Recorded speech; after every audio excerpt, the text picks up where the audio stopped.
And so the focus for tonight is going to be on Alpine movement analysis. This is kind of a last second thing we put together.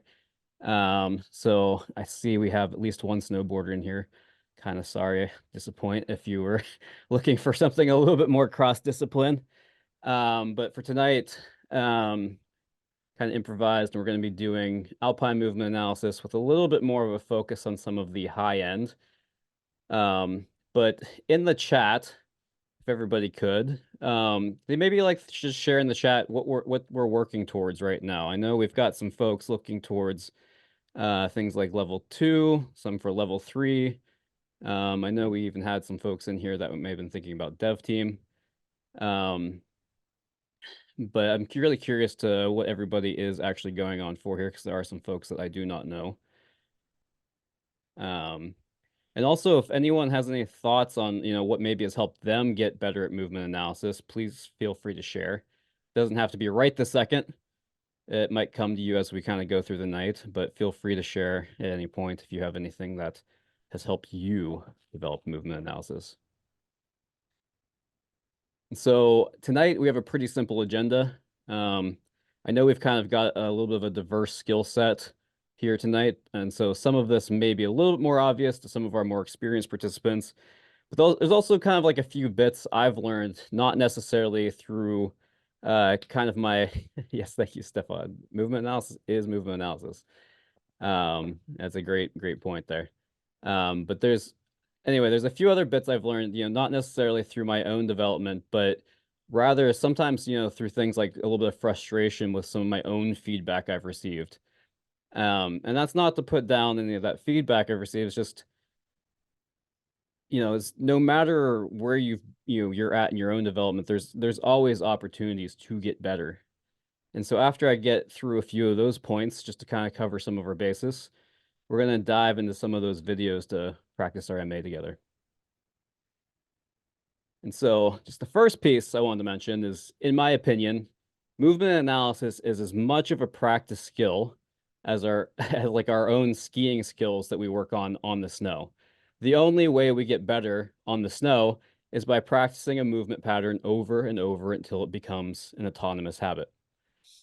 Michaela Schifrin says that, she doesn't practice until she gets it right. She practices until she can't get it wrong. And I think developing our eye for movement analysis is just as much about practice as anything. I think sometimes we neglect this, and it's something I'm certainly guilty of myself. I haven't spent a lot of time this season really focusing on practicing it. And so I'm here tonight just to practice as much as everyone else. I'm not coming here with all of the answers tonight. I really want this to be kind of a collaborative environment. And every single, one of us comes into this with different biases and what we consider to be good skiing. Part of my movement analysis skill development has come from just listening to what others are seeing, right? Through their own lenses. And I think there's a tremendous value in that. And what's funny is some of the things that tend to stand out the most to us is oftentimes some of the things that we sucked at in the past ourselves.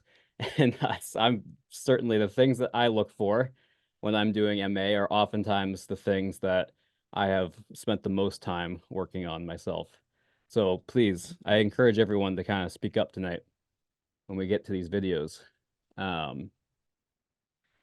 It's kind of one of the most basic tips that's really worked for me is use technology to your advantage.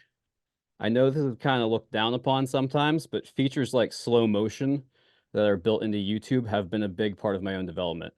Some people argue that we don't get that advantage in real life, where we can just slow down the skiers we're watching in front of us, and I agree with that to an extent. We should also be practicing heavily on skiers in real time. However, I think a cool use of this tool is that we can take skiers that we otherwise couldn't pick apart details on in real time and slow them down until we begin to see movements that we didn't see before. And then slowly over time, we can begin to see those movements easier and easier in faster motion. And that's kind of basically how I practiced for the Eastern team tryout last year, where I was going up against people that I had spent my entire career looking up to, and I was kind of wondering, all right, how am I going to pick these folks apart? And so I spent a lot of time just on YouTube watching national team members or World Cup racers in slow motion until I could start picking apart their skiing in real time. I'm just gonna kind of move through this a bit, but I think there's a lot of pieces from the learning connection we can even use when working on our movement analysis skills. I think the technical skills are the obvious ones. But there's some other points in here, such as the teaching skills and the people skills, that I think are also kind of relevant. So technical skills, I think most of us are pretty familiar with these at this point. And these are kind of the lens we often look through. But it's a little bit more than that, right? Things like dirt. How quickly are these movements happening that contribute to these fundamentals? Is that appropriate? Is it the appropriate amount or whatever for the intent of the skier? And then just another quick point is we sometimes often get distracted by an overall picture, right? There's a picture in our mind of what a skier should look like, but sometimes we kind of forget to focus on, what is the student's goals and their desired outcomes, right?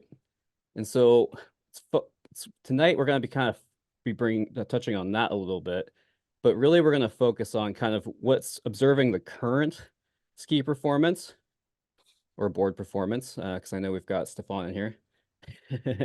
And then what body movements contribute to that performance, right? And then from there, evaluating how that ski or board performs relative to the goals and outcomes. And then after that, obviously prescribing changes based on the changes you want to make to the ski and board performance. So a big piece I kind of wanted to mention, though, is intent. And I think this is something we have a bit of a habit of forgetting about sometimes. And so, like, when we look at a skier, we want to focus on what is the intent of what they're trying to do. And I say this because I've had a lot of feedback over the course of my career that has been kind of devoid of any consideration of my intent. A recent example of this was I was skiing with a group of friends, and I've been playing around with kind of seeing how much I can load a ski and how much rebound I can get back out of it. And so, like, my intent was kind of very much in the same vein as Benny here, where I was really actually trying to get my skis to load so much and get so much rebound out of it that it sent my skis kind of airborne or got them very light in transition. And so when I got to the bottom of the run, one of my friends said to me, "That was great, but next time try it without having your skis leave the ground." And while I understood the sentiment, there was kind of a complete lack of trying to understand what my desired outcome was there. And so, we often get a little stuck in evaluating skiers kind of through that lens of our own biases and what we think makes good skiing. But before ever evaluating a skier, let alone giving them feedback, I kind of encourage everyone to maybe figure out the intent behind what they were trying to do, right? Think about, like, what was the skier trying to do, or what does the skier want to do, versus just jumping to an assumption based on kind of your own biases and the lenses you usually look through. And for anyone going for an exam or a tryout, this is very much rooted in the learning connection and what we're being graded on, right? Like, in those moments where I've been given feedback advising me not to do the very thing I was trying to do you think that helps develop a relationship based on trust? Right? Do you think that's engaging in meaningful two-way communication? Were they recognizing and influencing my behaviors and motivations? Or were they collaborating on my long-term goals and short-term objectives? No, right? Right? In that case, he asked me to do something that was the complete opposite of what I was trying to do, and to stop doing the thing I was literally trying to do. And that can show up through your feedback and an assessment or tryout. Right? And one last thing I wanted to mention was focusing on the positives. And I'm not just saying that because I'm about to give you a video of myself skiing to shred apart, but Focusing on what our students do well can give us kind of a platform to build on and influence the direction we take our lessons. But more than that, it enables us to also learn from great skiers and how they get their skis to perform. One of my favorite humans in the PSA has quickly become Josh Hagen here. And in the toxic cesspool that is ski social media, where you see groups like, Elite Skiing on Facebook, where they usually have some not so great skiers sitting behind their keyboards, just nitpicking away at every little detail of the best skiers in the world. Um, and then in that world, you have Josh Hagen, whose every comment he leaves, in contrast, is amazingly positive, and I love that. And so, with that, I wanted to hop into a video here. And so the first one I wanted to kind of just take a look at here, and this is where I'm hoping everybody can kind of hop in here and share their thoughts. But you may or may not have seen him before, but it's Patrick Bates. And kind of in this theme of focusing on the positive, I kind of wanted to start with someone who's pretty darn difficult to find a lot wrong with in his skiing, right? What is he doing well, right? Through the lens of the fundamentals or other criteria. Just watching him ski, what is he doing well, right? And so we're starting here focusing his goals and desired outcomes. We're making a little bit of assumptions here, but I'm going to say he was going for a shorter to medium radius, high performance carve turn here, right? So way more of a carvy turn. But then from there, we can kind of observe his current ski and board performances, right? And so what to the crowd here, what do you all see? Kind of share your observations about his ski performance and the body movements that he's using that helps contribute to that ski performance.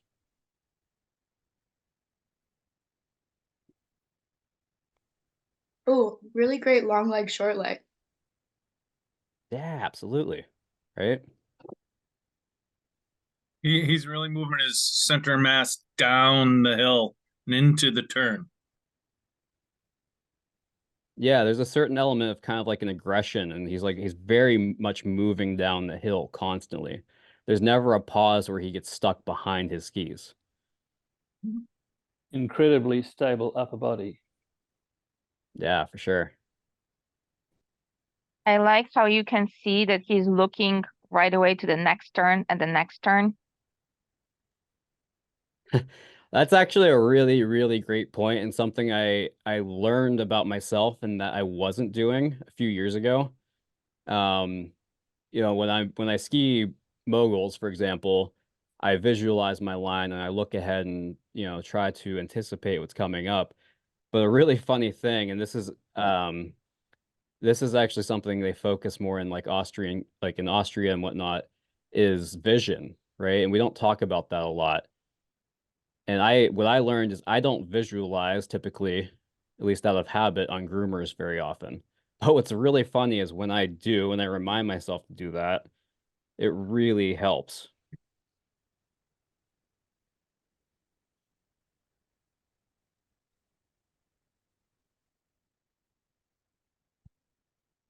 You watch his knees. He's got a little bit of a motion in his knees as he changes edges on a flat ski. He's got a little bit of an up motion on his knees, probably to release a little bit of pressure off the skis.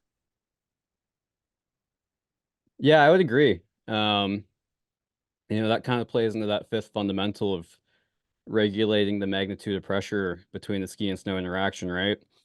And a trend I've seen a lot of times in some of these like high-end Instagram skiers that post a lot of videos of themselves is almost like you'll see like a quick extension of the inside leg, but then kind of like you said, it's almost like the knees kind of pause and come up. And you can kind of see an almost a very lightness to him in transition because of that. You can see it more in his right turn because I think the visual is a little bit better that way.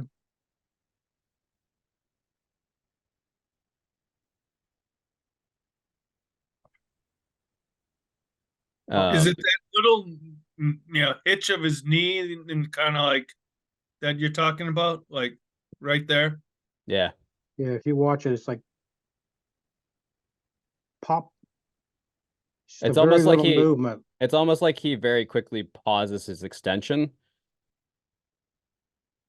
and that helps him get kind of lighter in transition. I'm still trying to make sure I'm seeing what you're seeing. To me, it looks like he's double pumping the knee sort of over a small range of motion. Yeah, I think that's a fair way of describing it. Okay, so I'm looking at the right thing. So I heard the long leg, short leg thing. Reagan, I think that was brought that up, and that's looking through the lens of the fundamentals, right? How does that change in leg length contribute to his application of the different fundamentals?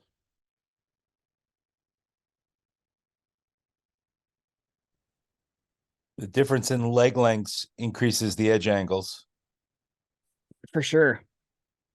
You know, we talk a lot about things like angulation and tipping, smaller tipping of body parts for when it comes to edging, but ultimately, the biggest determiner of edge angle, the thing we have the most range of motion with, is that kind of lateral relationship between the center of mass and the base of support, right?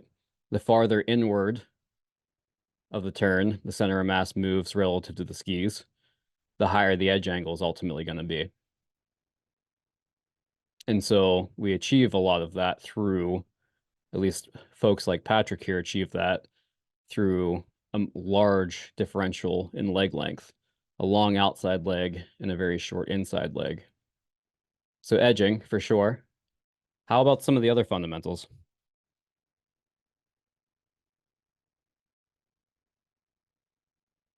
You don't have a combo video of him and Nate Gardner skiing next to each other? That No. would show a big contrast. Don't be talking crap about my skiers I have or my speakers I have coming up in a few weeks. No crap. It's just it's a different skiing style. No, for sure, for sure. How would you differentiate their style? Because I think that's a good point, right? Because they both are very high level skiers who achieve very good ski performance, but through pretty different ways. Well, Nate's a long guy. He's a tall guy. Yep. But he skis more in an upright position. He has more of, I think, an extension to start the turn than, I mean, you watch him, his hips don't come up much at all. They come up away from the ground a little bit. But a lot of people, they come up, some of them go up and over their the former long leg. It's just there's two different ways of doing it, and he does more of a retraction, where Nate, I think, focuses more on an extension, and a lot of people do. Yeah, for sure. You see, if you observe Patrick here, right, his one leg is always getting longer while the other is pretty much always getting shorter, right? They kind of work in equal and opposing fashions, as opposed to someone who's more innate style. And there's nothing necessarily wrong with this, depending on the goals you're trying to achieve. Nate tends to have both legs more so extend through in transition. And then the inside leg begins to shorten more to create the edge angles. And that works pretty well for Nate.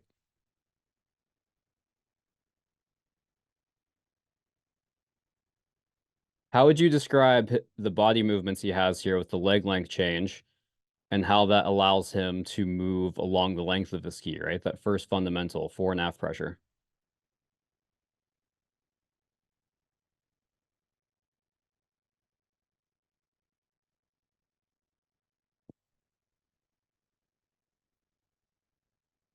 Ask the question again, Brandon. In terms of we're talking about the leg length change here a lot. What body movements is he using through this leg length change that allows him to control that fore and aft pressure? As he finishes his turn, you watch him, he's kind of bowing ahead to stay balanced. What do you mean by that, bowing? Watch his head. He moves his shoulders forward as he right there, he starts to move forward. Moves forward. Moves forward. Towards the end of the turn, his Yep. upper body's got a little slight forward movement to it, which keeps him more of a proactive. He's just keeping with the movement of the hill. He's moving forward with the motion. It looks to me like as that inside ski starts to extend again, he's kind of pulling it under him as he transitions the weight to it. His knees coming to him. Mhm. What do you mean by the knees coming to him? You want to elaborate or should I? Go ahead. So more like a cross under. So I think the description of the ski coming up underneath him is good. Like Yeah. instead of him moving down to the ski is moving up to him. And I think where you see him like catch his center, he doesn't stop, it's fluid, but it's very interesting when he does that equal leg length, like that's almost like where he's catching his center of mass to rebalance and then be able to, like he's already moving it in that direction. That's when he's starting to shorten the old outside, right? And then right here, that's where his center of mass, like he meets it in like perfect balance to be able to then move into the next turn. Yeah. I don't know why this is not letting me pause it right the second. It's not letting me go back to my mouse pointer for some reason.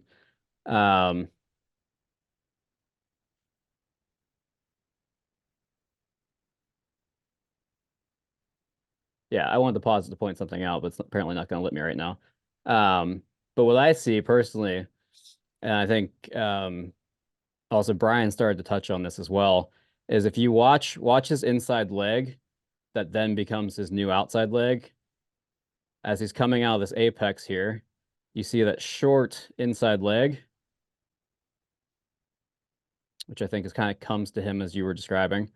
But then as it extends, you can see how his hips move forward along the length of that outside ski as it goes from the short inside leg to the long outside leg, kind of from apex to apex, right?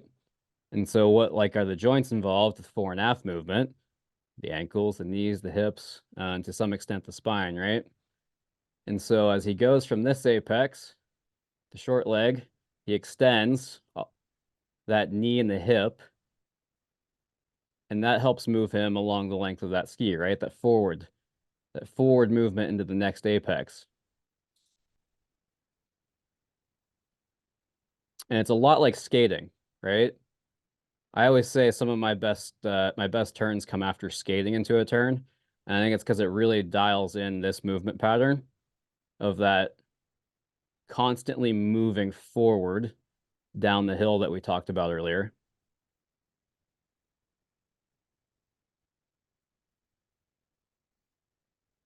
Yeah.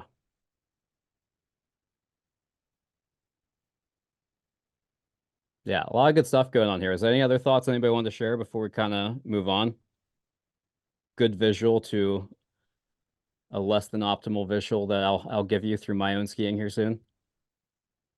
There's one left-hand turn that he makes where you can see he's clearly going over some sort of terrain change, just the consistency of the terrain, and the guy's hips don't move at all. I mean, just incredible ski snow interaction, and I want his quads. Yeah. Yeah, for sure. Right. It's a great fore and aft movement, very stacked along the outside ski. A lot of edging that comes through that leg length change that we discussed earlier. You know, you can see the legs kind of rotating in the hip sockets as he transfers particularly from edge to edge, right? And great control. A lot through that leg length change of that regulating the magnitude of pressure between the ski and snow interaction. Yeah. Yeah, I kind of wanted to elaborate on that leg length change thing because I think it contributes to so many different fundamentals. And it's a kind of like a single body movement that has an influence over many skiing skills. And it's, in my opinion, one of kind of the most fundamental movements that make up good skiing. And Patrick Bates kind of knocks it out of the park. So maybe Plus, it'd be nice to have that groomed, fresh snow like that. it would be. So here's another visual. Brandon, sorry, just before we move on, I've got a quick Alright. question there. And just harking back to your initial question, which was, and apologize if I don't rephrase it correctly, what I think it was, what is the long leg, short leg movements contributing to in terms of fundamental movements? And the first thing, and the very obvious thing was edging. Yep. But I don't. Well, you sort of touched on it in terms of regulation of pressure. But what about direction of pressure to the outside ski? I'm just interested to, when I look at that, to get people's feedback on, what the distribution of pressure is between outside and inside ski, or what someone thinks the distribution of pressure. I mean, you would think that he's directing a huge amount of pressure to the outside ski, but I see also a fair bit of pressure remaining on the inside ski. I don't know. Does anyone agree with me? I think he has. You can't really see a lot of snow coming off his outside ski because it's outside the frame. There's a lot of it, but the inside skis, I would say he's probably 70-30, 60-40, somewhere in there, somewhere in the middle of that somewhere. Yeah. But he's steering the inside ski very well. He's got good contact with the inside ski. He's got the edge down. And I mean, you don't get much better than this. No, I agree. I agree So, with that. Yeah. What I will say, Rufus, is the way I think about it is, even if you think about outside ski pressure as at some point being 100% on the outside ski, if you think in terms of apex to apex, Yep. right? Where I'm gonna have, say, 100% pressure during one apex to 100% pressure on the other ski in the next apex. To me, like, we're not going instantly from 100% to 100%. It's kind of a continuum in between there, right? And so that 100% on the outside ski is only going to be the briefest moment in time. Yeah. If you think about things on a continuum. And in fact, like, one of the things I've worked on in my own skiing is I was spending too much time standing on that outside ski, which was making my turns very bottom heavy. Right. And I started the process. What's helped me change my skiing a lot is starting that process of transferring pressure to what becomes my new outside ski much sooner, so I don't finish so bottom heavy, embracing. Right. Yeah.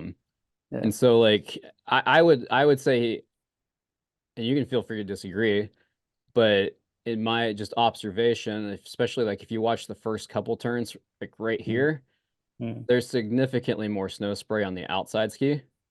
Yeah. And so I would say he's still absolutely achieving that fundamental of directing pressure to the outside ski.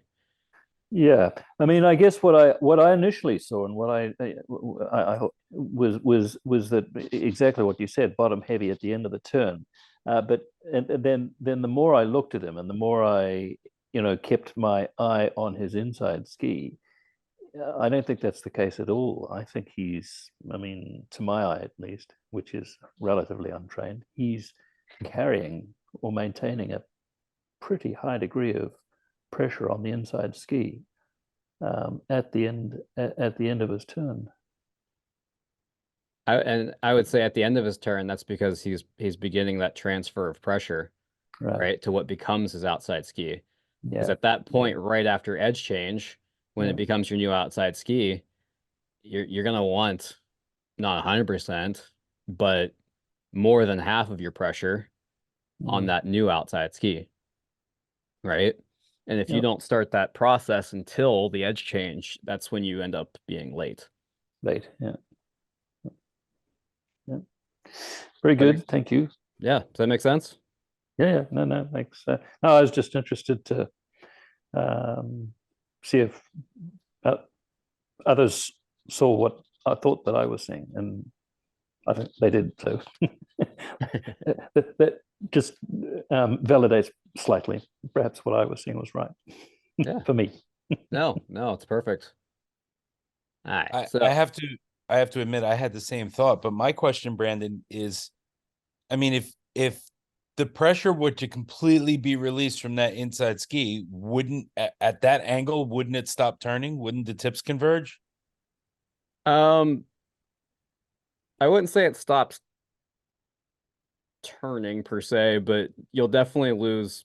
Yeah, I mean, you definitely have some level of tip convergence, and you do see that in actually I see that in a lot of high-end skiers where it almost looks like they're kind of wedging, but a lot of times it has to do it with a difference in ski bend, right? The outside ski is very bent, whereas the inside ski kind of returns to its cambered form, and it gives almost an illusion of wedging.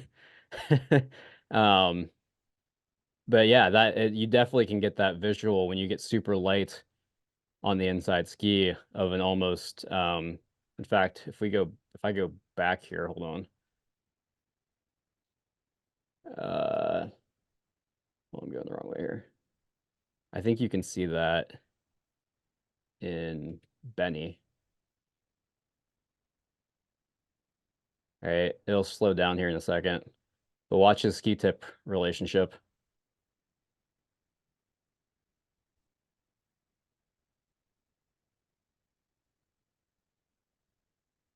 You see that, Brian? Sorry, I'm saying yes in agreement, but I'm muted. Duh. Yeah. Yeah, that's totally a visual thing that can happen. And to some extent like a very physical thing. So here, this will be the part. I'm actually gonna drag this in, make it a little bit easier to see. But this is a video of myself from a few years ago. So this is post level 3. But I still had quite a few things I've was working on. But let me pop in here. And so using those tools I mentioned earlier, the ability to slow things down, how would you compare, right? So again, here's context. My intent was performance short radius turns here. This is during Masters Academy a few years ago at Killington. And so the intent was performance short turns. And unlike my earlier example of where I was purposely trying to leave the ground, that was not the case here. So let me go in here and let's just do a real time run here, just so you can get a quick visual. So this was back in about 2020, something like that.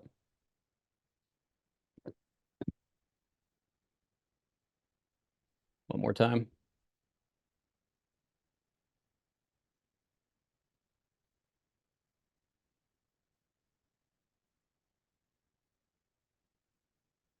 And don't be shy on this one, gang.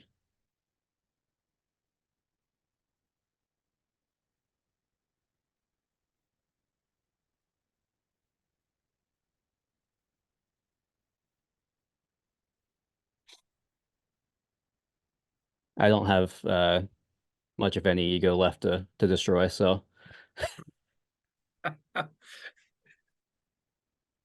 it's been thoroughly done already.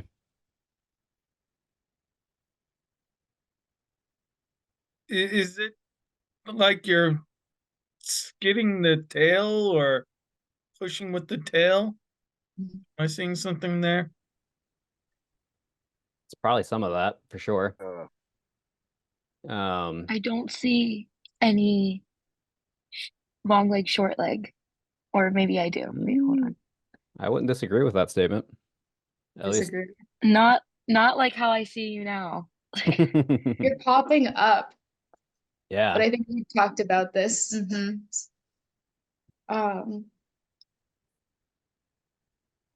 you trying to jump? No. No, I said I'm not. I was very Yeah. much trying to Okay, yeah. maintain. So actually, part of my intent Tell you what, and what we were focusing on here was performance in the top half of the turn, getting more ski performance at the top. So I very much was not trying to leave the ground. I was trying to get ski engagement through that turn initiation, top half of the turn, which you can see I did not do well at all. It looks to Both me of like your leg. Go Sorry. ahead. It looks to me like at the top there, just a little late getting the weight onto the new outside ski. The inside ski is kind of a little late to release. Yeah. Yeah. I mean, I would, so yeah, there's that pop motion that I heard mentioned, a little late to the outside ski. I would say, but why is that though? What body movement is happening that contributes to that? Go ahead, David. oh, that wasn't what I was gonna say. What were you gonna say? Well, I was saying almost, you know how you racers use the energy of the. It almost looks like when we were doing leapers. You're kind of doing a leaper and then in the air through the top of the turn. Yeah, yeah. I mean, it's Instead of going to definitely, your next edges, you're doing a leaper to the apex of the next turn. yeah. Definitely was not my intent though. You had a late edge engagement. You weren't getting on your new edge soon enough, and it's causing your ski to wash out, and you're getting a lot of control at the end instead of in the middle. Yeah, I mean, I would 100% agree with all of these statements. The observations are factually all correct. Everything everybody's saying. Right? So this is what you were talking about being your turn being bottom heavy? Yep. Okay. Yeah, You because I just mean, had, you if just had a little wedge there too. Like what you were talking about going into a wedge when you started your turn. yeah, turns ago. I would say for different reasons, but yeah. I think mine was partially a lack of releasing the edge on the downhill ski, which caused like, asymmetric rotation there. Like you see in a beginner trying to learn how to wedge Christie. But what can you guys identify though, like especially when we're comparing to what we watched in Patrick Bates a second ago, what ski performances and body movements though contribute to like some of these examples that we've talked about, right? Like this pop. Why am I popping? Why am I late to the outside ski? Is it because of your hips and you're not hinging like Patrick? You know what I mean?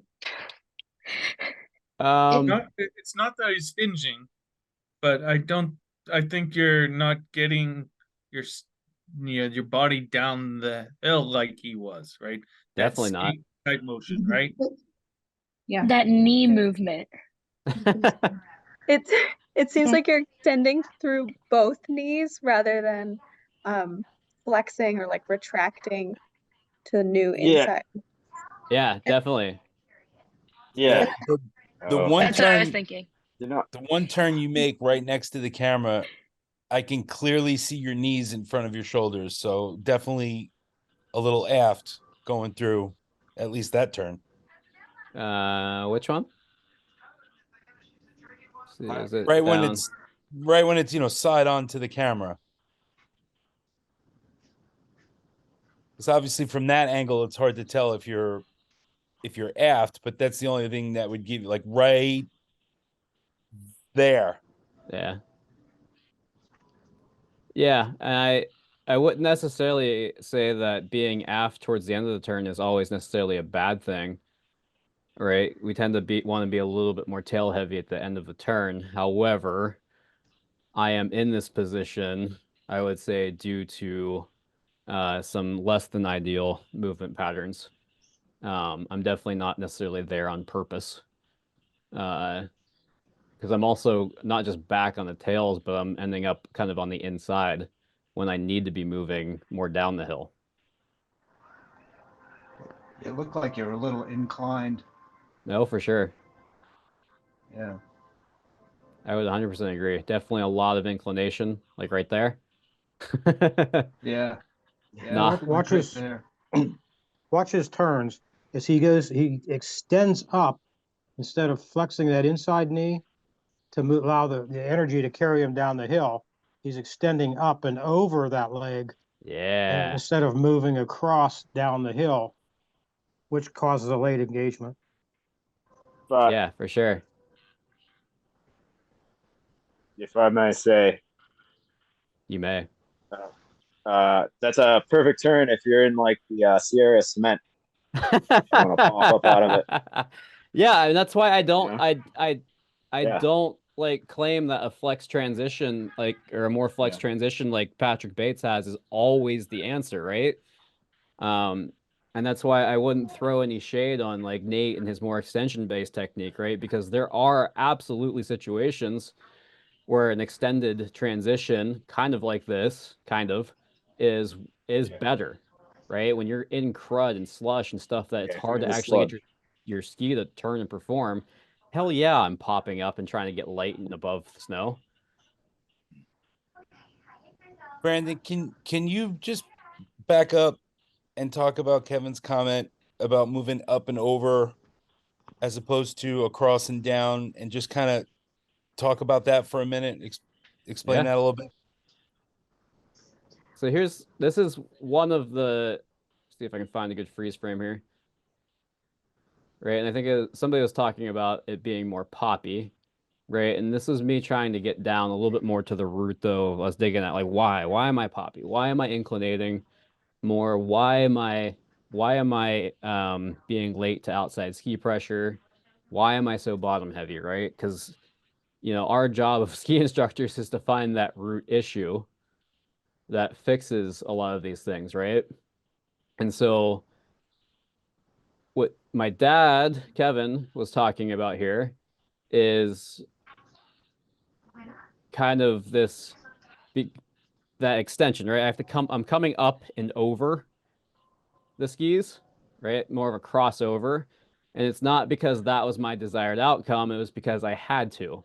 And one of the pieces here that you can kind of see in this freeze frame is this long downhill leg where the ski is downhill from me, the leg is long. And as I come through transition here, because this leg never shortens, my only move is to go up and over it. Right? I always called Yeah, it, you can see that there. and right, and this is the kind of the wedge you guys are talking about too. So it causes a lot of things, right? And in this case, that long downhill leg, I always called it, I had to pole vault over it, right? Because I wasn't shortening that leg and working with the forces of the turn, I had to go up and over it, right? And so I would get this huge pressure spike at the bottom because I wasn't doing a good job of managing that pressure as it built up. And then I would basically release it by extending, and that's where I get that huge airborne pop, right? So then, because I'm extending and because I'm getting that airborne pop, my next move is often to go airborne, right? Which then robs me, find a better example down here in a second, which then robs me of my ability to get more ski performance at the top of the turn. Like that one actually wasn't awful, but then you go back here and we go up in the air again. And then I've got to fight to now get pressure back on those skis and get them to engage. And then right there, you can see this foot, my new outside ski, is literally in the air. Right? I'm still standing. I'm basically doing a white pass turn here, where I'm still standing on what was my outside ski, becoming my new inside ski. because I had to pole vault over that long downhill leg, which when you're moving away from the ski that you're then trying to pressure, as in this guy here, it's really hard to get pressure on it when you're moving away from it. Does everybody follow that so far? Could you rewind just Yes. a bit and show it? Yep. All right, so long downhill leg. My only option is up. Long downhill leg. My only option is up. Plus, you've got a little bit of rebound coming out of those skis too, because you're not really in an absorption position. It's transferring up through your body and Right. knocking you off the snow. Right. I mean, I'm getting a huge like instantaneous pressure spike because I'm getting so light at the top half of my turn, and then my new outside leg is so long and braced still that yeah, part of it is the rebound making me pop up. And then like kind of another piece that comes out of this. Go ahead, somebody. Yeah, Brad, that's a pretty steep pitch right there, right? On Superstar. Oh, it is, and it was How absolute much- garbage. Boilerplate ice too. So how much of that has to do with like regulating the magnitude of pressure, and does that have anything to do with the So ski performance? I would know? absolutely say yes. And I would ask you what body movements go into that regulation of the magnitude of pressure. Extension. Long leg, short leg. Yeah. Long leg, short leg. Yep. Yeah, I mean, it doesn't necessarily have to be long leg, short leg necessarily, but some sort of flexion and extension going on there, right?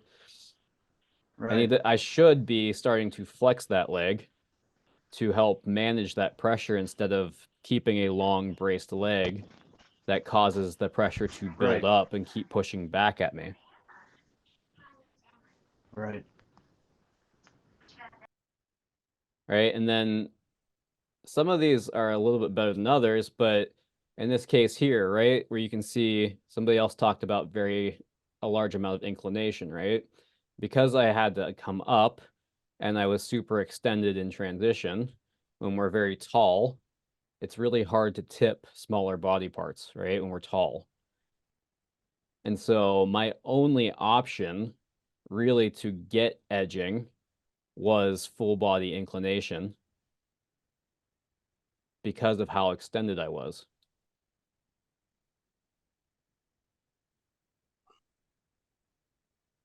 That one wasn't as bad. I got a little bit of hip angulation there, but right there, complete inclination through the top part of the turn. 2 turns ago, if you watched it, you could see right where you start to extend, and it's almost, if you compare that to the way Patrick skied, he would be absorbing as that pressure builds. He'd be absorbing that pressure and moving, letting the body continue down. But you had to brace you had to come up and over. Yeah, I like to talk. I talk about this a lot in clinics, so I'm sure you guys have heard me say it. Some of you've heard me say this before, but this is a really difficult movement pattern to break, and I can say that from experience because it took me a very long time to break this.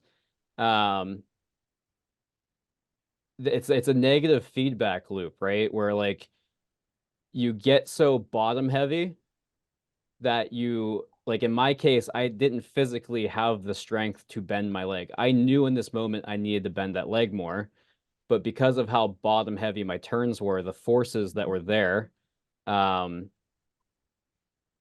were too much for me to basically flex through it.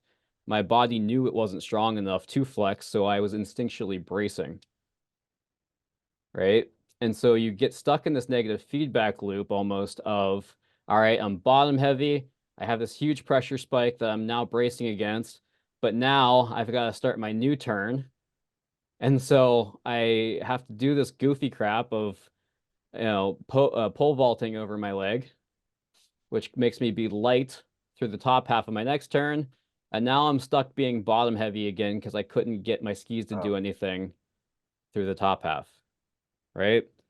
And it's awful negative feedback loop to break. David, do you have a comment? Yeah, no, you kind of answered the question I was having. What you mean bottom heavy? A lot of pressure at the bottom of the turn is. Yeah, I mean, And just yeah, watch. no, I'm familiar with that negative feedback loop. I've participated in it a lot. So Yeah, if you watch Brandon and Patrick ski, there's two different kinds of unweighting. One's an up unweighting and one's a down unweighting. And you see the two differences in the two styles there. yeah. Here, we'll make it even worse. Oh wait, it's not gonna play when I have them up together, is it? Oh no. Oh, that sucks. Yeah, we'll go back to it. Yeah, so I mean, it's kind of like one connection of movements here, right? Like this leg should be getting shorter to help manage some of that pressure. But instead it's not. And yes, to Charlie's point, this is on, World Cup race course pitch on boilerplate ice with GS skis on with almost no side cut. But this is also, this is still like a level 3 type pitch for performance shorts.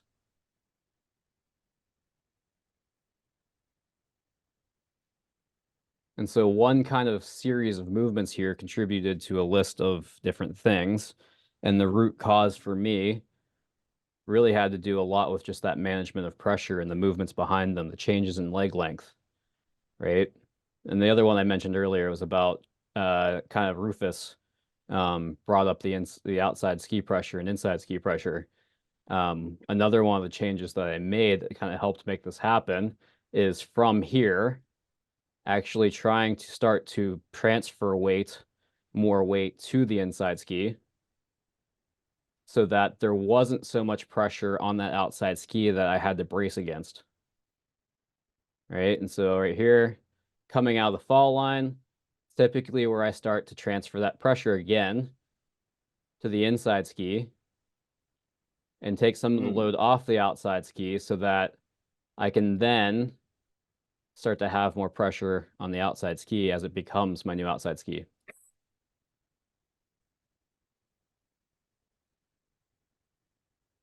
Right? And there's also the relationship with edging right there, right? Because this leg was long and braced, it made it really hard to get off of this downhill leg's edge. And that's a common thing we very much see like in our beginners, right? Even in like those yellow, green, getting people out of a wedge type lessons, they get so downhill heavy, they have a hard time releasing that edge because they're not starting to transfer pressure to what becomes their new outside ski.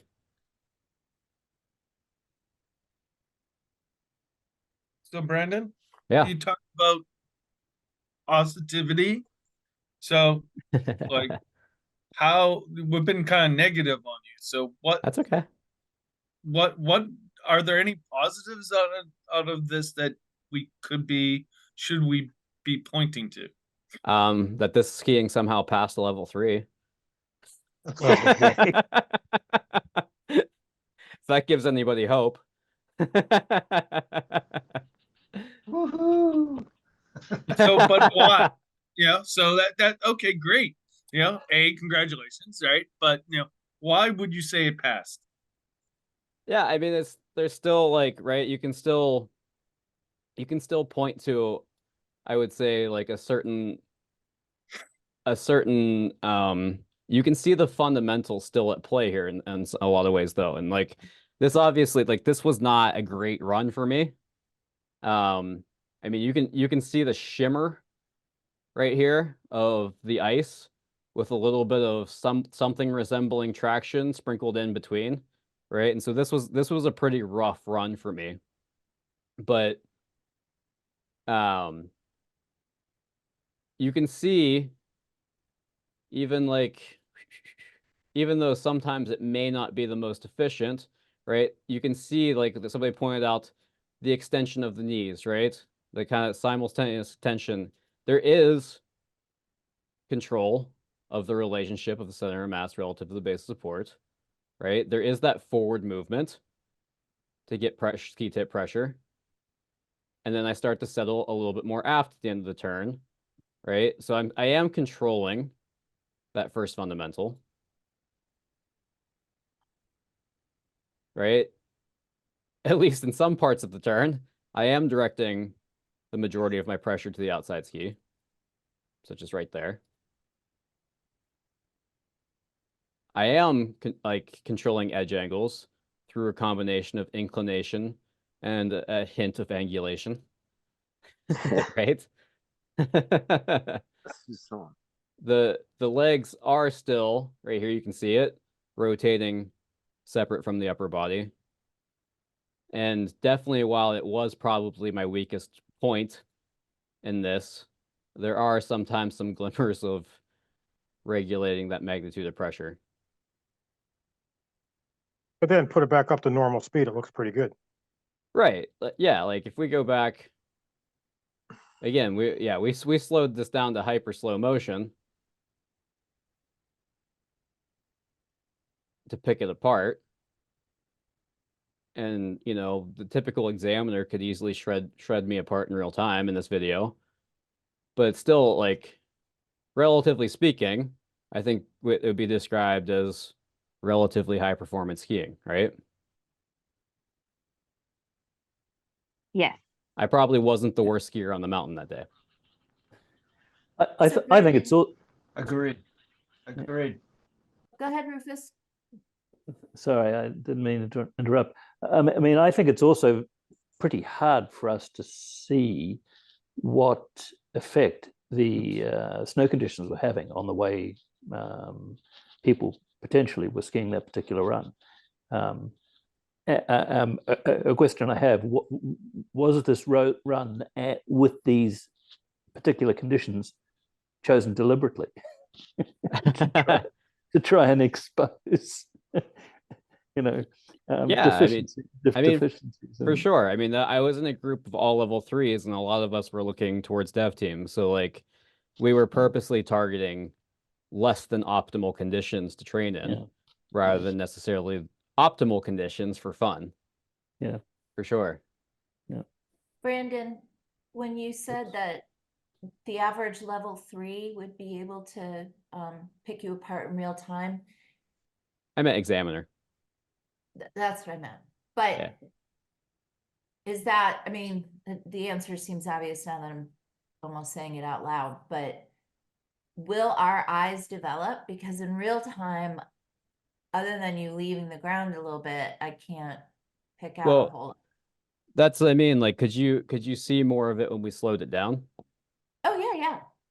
Yeah, and that's, I mean, that was kind so of if I could slow down my students, it would probably be much more helpful to them. No, yeah, for sure. But that's, I mean, that was kind of my point earlier, right? Like about, like, this is part of how I've developed my own eye, right? Like I can watch that video now and pretty much pick myself apart pretty easily. But like using tools like this is how I've been able to figure that out in real time, right? Like I've gone through the process of watching numerous amounts of videos in slow motion, right? And then slowly over time, I've kind of sped them up until I'm able to pick these things out in real time. And it's just, it's a tactic, right? It's a tool that we have that we haven't always had access to before throughout, the history of the PSIA. And I try to encourage folks to use that to their advantage. If you look at you going down at normal speed, you can see the distance between your feet and your legs and everything in the middle of the turn, is caused by the different pressures on your skis and edging and all that. So you can see some things, but man, when you slow it down, it really makes it easy. Yeah, for sure. And I think we wanted to pop it on this one, right? Because I know we've got a lot of folks going for level 2 here. And so like this is a level 2 candidate. And I think we sometimes tend to spend a little bit too much time watching high performance skiing and picking it apart. When the reality is the core of the PSIA is teaching folks who are at lower levels, right? Most of our customers are not high performance skiers, but a lot of those same movement patterns that contribute to our high performance skiing are exactly the same things that contribute to our success even in lower end skiing. So here's a gentleman doing, assuming I've got the right video here. Is it? Just doing some basic skidded short turns, right? So the intent is just an open parallel, basic parallel, lower edge angle, right? Skidded turn. The tails are going to take a slightly wider path than the tips. But for the most part, the goal with a skier like this is just a smooth skidded turn, steered turn with very similar kind of distributed rotation through of this and steering of the ski throughout. And so this is a level 2 candidate.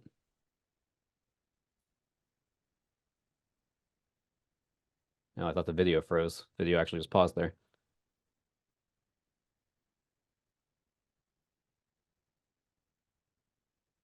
Right. What are some observations with the skier? Are they doing anything well?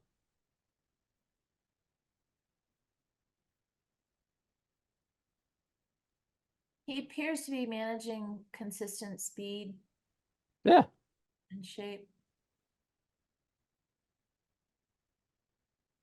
Yeah, I would say so. Pretty consistent speed. I don't know if his speed is necessarily the most ideal thing for him, but it is consistent and controlled. I know anybody who's been in a blue pod with me has heard me hammer down the importance of speed is not your friend in low performance tasks.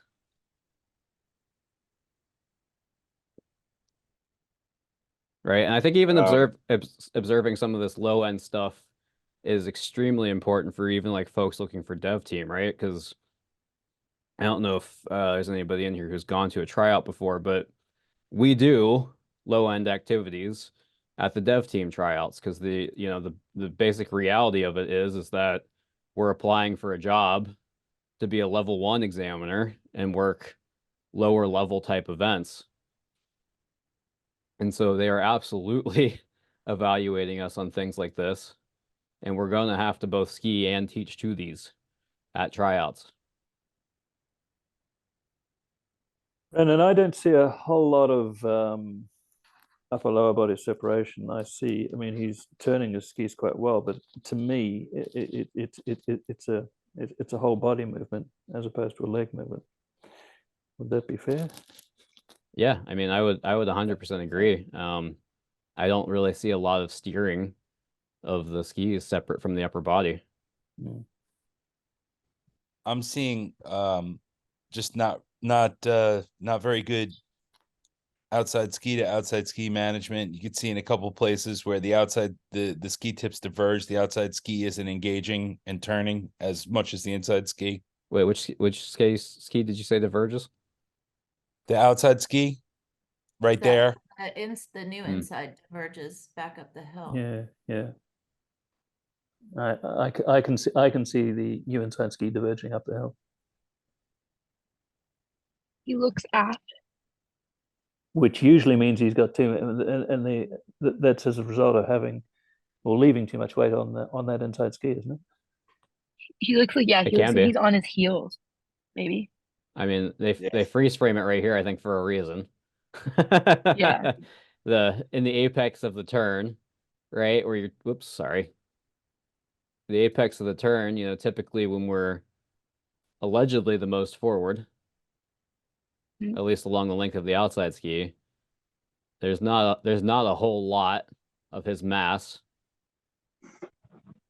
in front of the center of his skis, right? Mm-hmm. Yeah, definitely. Brandon, on the turn, kind of couple of turns before that freeze point, right? I'm kind of noticing his, like right here, his outside leg is very, very straight, Yeah. and his weight is more on his inside ski. Am I seeing that right? I would 100% agree. Yeah.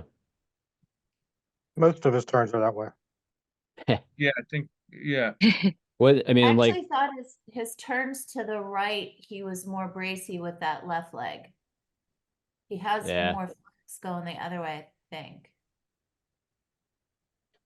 What I mean, like, so, observation there, right?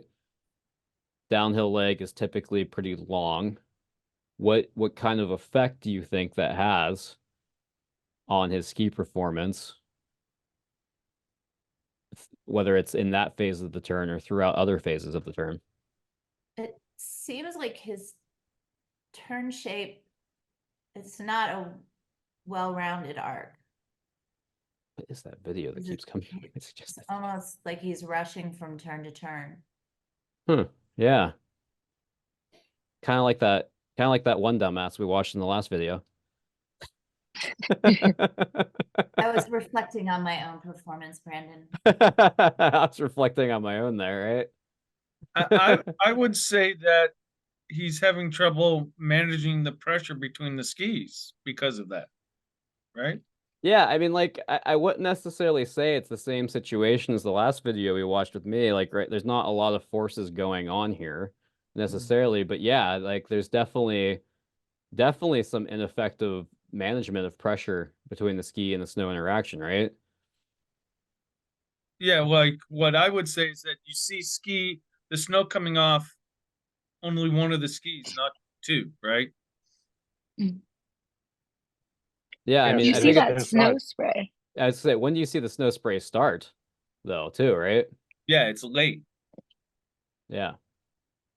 See a lot of spray on his inside ski. That's- Inside. Yeah, I see that too, Kevin. Yeah. Yeah, and look where right there. Oop. Where's the snow spray coming from along the length of the ski, too? Yeah, the back. Yeah. Whereas Peter and you, it's the spray started at the tip. Sometimes. Yeah. Well, with Peter. Brandon, Yeah. for like when you're going for an exam, level 2, level 3, level 1, when you're doing that movement analysis on your peers, are you expected to go through all the fundamentals of their skiing, or are we supposed to be picking out like a couple of them? Like, what are they really looking for when you do that? And other people could probably chime in there. Yeah, I mean, I was gonna say other folks who have actually taken the assessment in the newest exam format. I have not taken an exam since they switched the format, so please feel free to jump in here. But generally speaking, like I know Rufus just took his, they're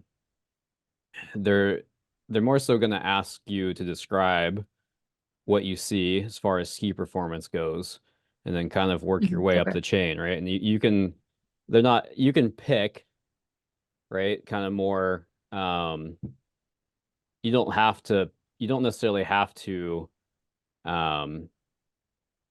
describe every single fundamental, but you can describe what you see is going on based on what jumps out to you. Does that sound about right, Rufus?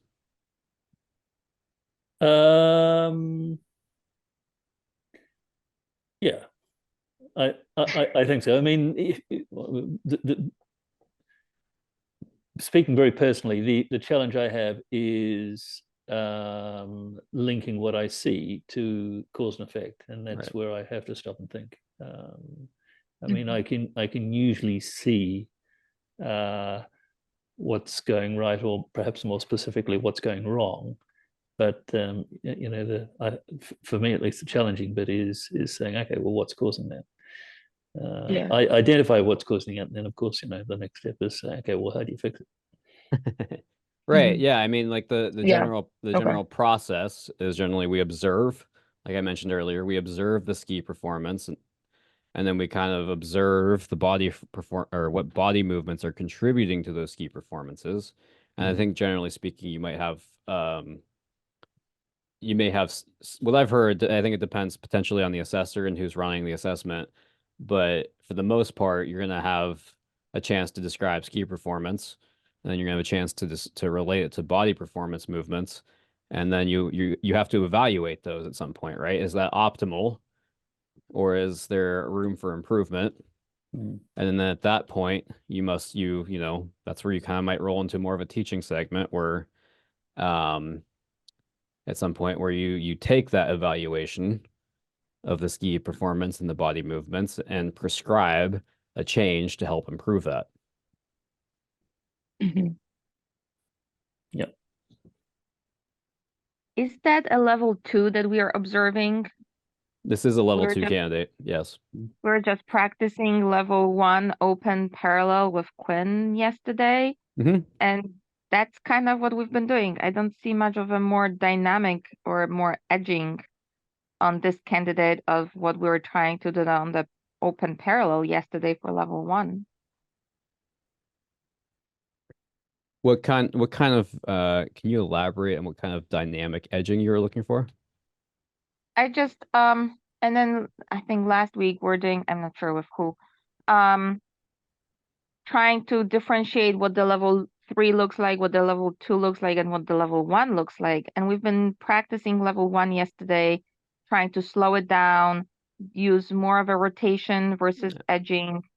And it's nice, kind of slow, open parallel.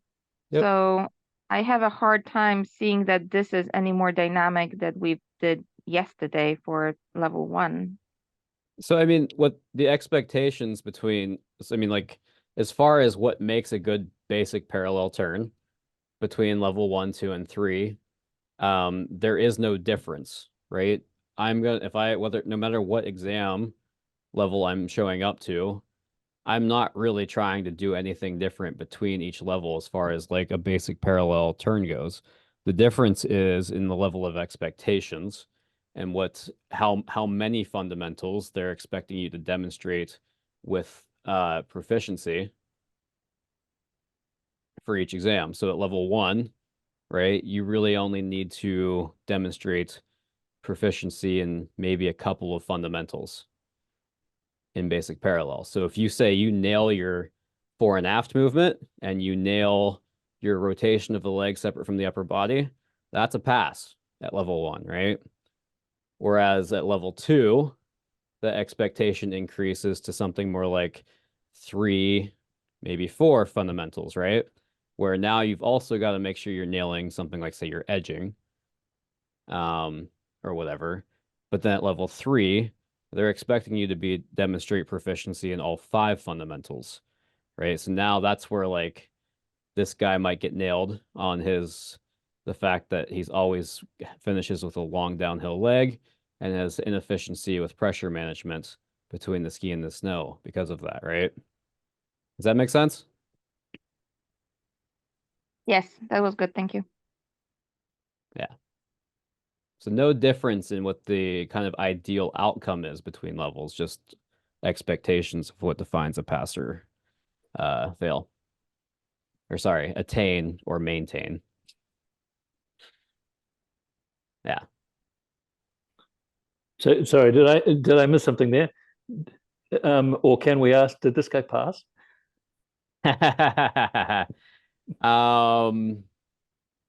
Great question. Not sure. I would probably lean towards the no direction. But why? Like, right, why? Why would we say this guy might not pass? What area, what would you guys prescribe? Or how do you evaluate the different fundamentals and how he's applying them, right? We said rotation, he's really not turning his leg separate from his upper body, right? He's not nailing that one at all. But what about the other fundamentals? He's not directing the pressure at ski to ski very well, or directing the pressure along the length of the ski. Yeah, No. I agree. Absolutely. Mhm. How about his edging? What edging? Yeah, I mean, he's basically just, his edging comes. He never really gets on his edges until about the fall line, right? Because he's stuck holding on to that outside leg, and then he has to do a quick pivot to find some semblance of ski pressure somewhere, some sort of edge engagement. And so, almost 100% of his edging seems to be coming from inclination. And there's not oh, no, absolutely. no sort of inclination angulation interaction.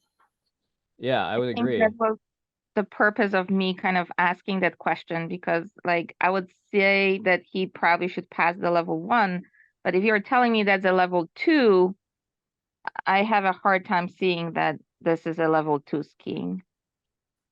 Yeah, I would Mm. agree. Definitely not level 2 skier. Mm. Because I mean, the funny thing to me is, right, like we tend to naturally stand the way these trees in the background grow, straight up and down.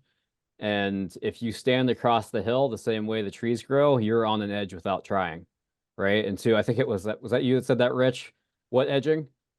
There really is no actual effort, or no actual body movement really that contributes to him being on an edge, other than the fact that he's uphill from his skis. Yep. Can I recap that and understand it correctly? Yeah. So, because I'm just trying to use the language and understand that. So, because he's skiing down and it's the uphill, that naturally for him to ski across the terrain, he has to be on edge. But he's not contributing any of his body movements to actually get himself on that edge. Is that what you're trying to say? Yeah, I mean, I wouldn't really say he's really, there's not much in the way of body movements going on that he's doing intentionally that is actually contributing to him affecting his skis edges, right? Like if he were to stand across the hill in the same position that these trees are in the background, you can see that this tree would be on edge if you put that tree on skis, right? Gotcha. I like it. Thank you. Yeah.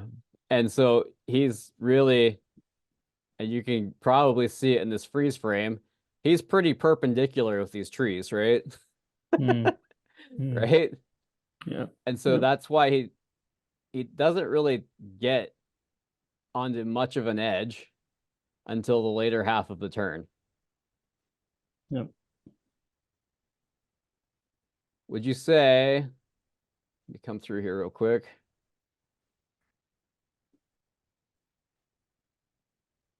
Can we maybe draw any parallels? And I actually really did not plan this at all. Between some of the same kind of deficiencies we found in me back then with this skier going for their level 2. Because one of the funniest things as a trainer and somebody who's gone to, like say the Eastern team tryouts, is the same exact things that I coached my peers on at the Eastern team tryouts. People trying out for the national team are often the same exact things I will coach to, whether it's somebody going a new instructor or somebody going for a level 1 or a 2, right? Obviously at different levels, but there's oftentimes you find these same chains of movement patterns, maybe at different proficiencies, but these same chains of movement patterns at whether you're talking about national team members or you're talking about a level 2 candidate. So, like, what kind of parallels might you see between these two? You both heavy at the end of the turn Absolutely, yeah. on the outside ski. And he's also, it's a different movement, but he's moving over that inside leg as well. Yeah.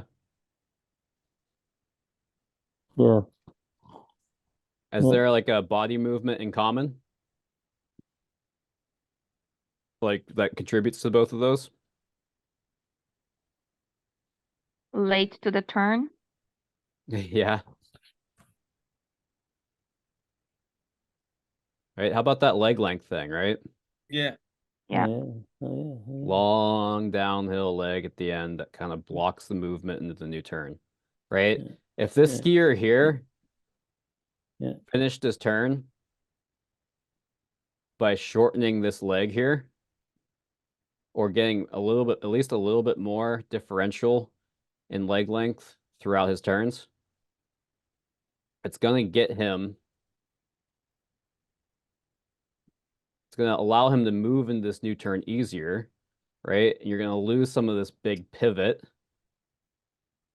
because he has to rush the top half of his turn now, right? That long downhill leg, just like me, is blocking his movement into the next turn, which causes the pressure buildup at the end of the turn, which causes the difficulty in releasing that downhill ski's edge, right? Which kind of pushes him back into the inside at the end of his turn. And a lot of times what's funny is, and you don't see it quite as much in my skiing here, but what's funny is a lot of times people who get bracy and have a long downhill leg at the end of their turn oftentimes get square up at the end of their turn, and they lose their ability to separate their upper and lower body.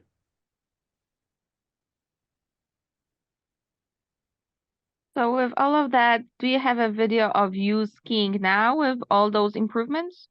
So we can see what you worked on and the difference? Hold on. What's funny is I actually went out and I tried to take one today, but holy cow, did I ski like crap. But I do have, I got something going on with my boots. Okay, and then we focus so much on kind of putting those two people apart as like, how do you work on getting it better? I mean, it really differs upon the level, right? But like, what is the core body movement that we were talking about there? What was the similarity there, right? It was the long downhill leg, right? And so anything that could change the body movement and cause them to get a shorter leg, right? Any kind of task or coaching in that direction is going to help fix that, right? So that's why like we know the fundamentals, we kind of know the skills behind what makes good skiing, but really understanding the body movements that contribute to creating those ski performances and to being successful in the fundamentals is so vital in our ability to coach these skills properly. Because ultimately, it doesn't really matter. Like, you don't need to come up with a lesson plan. But if you understand the body movements that contribute to the success, and you can compare the body movements that they're doing versus what they ideally should be doing, all you need to do is just change the body movement, right? And in this case, getting off that long leg and retracting it, right? Flexing that long leg would change a lot about both of those skiers. I don't actually get a chance to take a lot of video of myself for whoever wanted to see a newer video of me. But this was a few weeks ago at Waterville Valley. This looks much better for my untrained eye. Like, I've learned a lot from just slowing things down, but for having the same speed, the normal speed, and comparing those two, I can say that the feeling is better, right? It's like, oh, that feels better. And then trying to figure out why does that feel better, and then slowing down those videos. But I think the big part with that is, as you said, even the 3-4 years ago when you were recording yourself, that was still passing level 3. So that's still great skiing. So then when you're working on those low things, those are low things. So it's much different than working on the previous guy that like he has a little bit more to work on. But when you have the small adjustments, which I get it, they are big adjustments too, but it's like those are small adjustments that you need to make. And you said it took you so long to figure it out and work on it. How do you work on those little small adjustments? I mean, it's the process for that was kind of for me, it was a very long one of actually just figuring out the body movement changes I needed to make. Like like for example, I knew I needed to flex that leg, right? That was something I knew I needed to make, a change I needed to make. I need to flex that leg and not keep it so long at the end of my turns. but there was a couple of things preventing that from happening. And some of that was through my own self-discovery. Some of it came from other folks kind of helping me figure those things out. I have big shout out to George Flynn from the national team for that one. And I mean, that's the thing is it's none of us, no matter what level you are, whether you're us or you're on the national team, none of us have all of the answers. And it took, a multitude of years and input from different people until I see it with George Flynn. He finally helped contribute to that breakthrough, right? And because one of the other ones, pieces to that, right? Like I mentioned, transferring the pressure to the inside ski earlier, which allowed me to relieve pressure on the outside ski and begin to flex that. But another one is my inside ski would actually drift forward subtly at the end of my turn, right? Which put me on the tail of that ski when it became my new outside ski. And that was one of the things George helped me figure out, that because it was very subtle. It happened at the last second. And because I was ending up on the tail of what becomes my new outside ski when I should be more tip heavy, I was very instinctually standing up and extending more to get pressure on the tip, right? Opening the knees, opening the hips. And that was just, it was a long time process of kind of figuring those things out and figuring out the body movements that I needed specifically for me to be able to address that. Oops. Where'd that video go? There we go. So I don't know if that answers your question or not, but. Well, thank you for sharing. That's a lot of discovery and like, how did you come up with this? And there is some hope for the rest of us. It's, it's a long process for everyone for sure. And this has been, over a decade in the work of getting better and better. And that's all you can do. Is just keep practicing and keep playing around, keep trying to figure things out. That is basically all I have for tonight. Is there any other questions or anything from anyone?